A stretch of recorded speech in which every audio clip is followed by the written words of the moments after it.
Alrighty, here's an update on the car. I haven't gotten too much done in the last week just because of the weather. During the beginning of the week last week it was below zero again and snow and crap. This weekend it finally got better out. Got up into the 40s and 50 on Sunday, so the car went outside, the front end got ripped apart and pulled off. The engine bay got pressure washed as best as I could get it. I didn't want to spend too much time, plus it started raining, so I had to hurry up. Sprayed it with some black epoxy paint,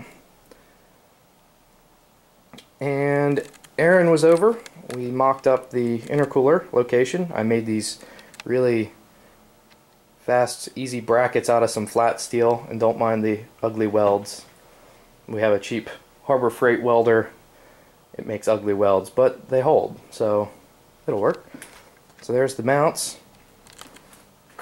The intercooler sitting right where I want it to. Everything's level.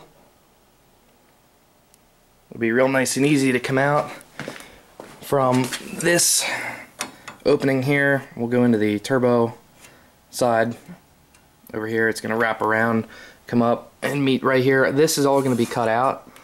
This whole section right here all the way down to the frame rail area here. Cut that section out. And then to support the weight of the turbo, I have this big plate of aluminum I'm going to cut up. I'm just going to make like a sandwich plate jobby. One on the top, one on the bottom. Drill a hole, find out where my oil feed or drain needs to go through. And holes for the turbo flange. And then that'll support the weight of the turbo and the turbo kit. Takes all the stress off the manifolds and all that fun stuff. Here is the oil pan. I had to pull this off and clean it out. It's as cleaned out as good as it's gonna get. I don't want to spend more time on it. It took forever. It was really sludgy.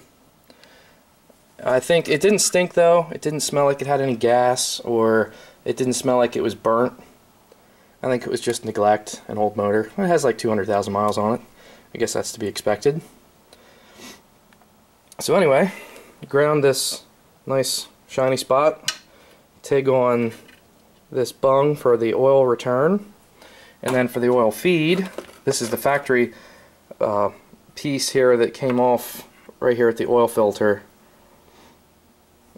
It's got a little seal. From the factory, this is blocked off.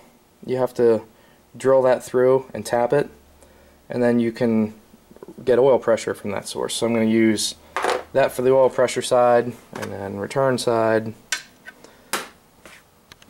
And then here's the stuff that's I'm gonna run a 45 out of the bung to shoot that up that way. Turbo will be over on that side. And then this should be enough to get it up to the turbo. If not, I'll just get another piece, but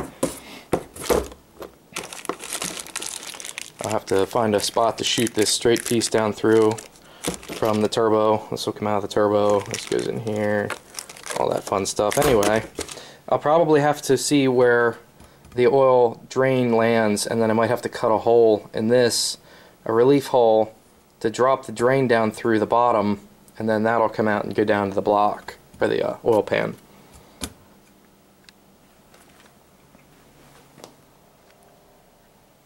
So really, that's about it.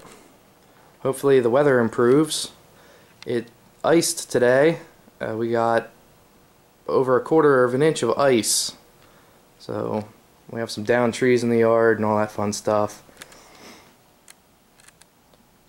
Hopefully the machine shop guy, I should be getting my heads back tomorrow or Friday. He's removed those broken pesky frickin' bolts out of the heads, and he was nice. He cleaned them up for me, gave him a bath. It saves me some time.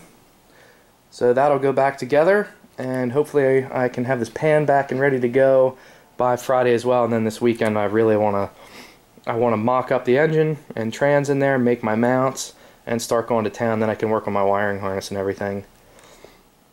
So that's where it stands now, and I will talk to you guys again when I have some more stuff to show you.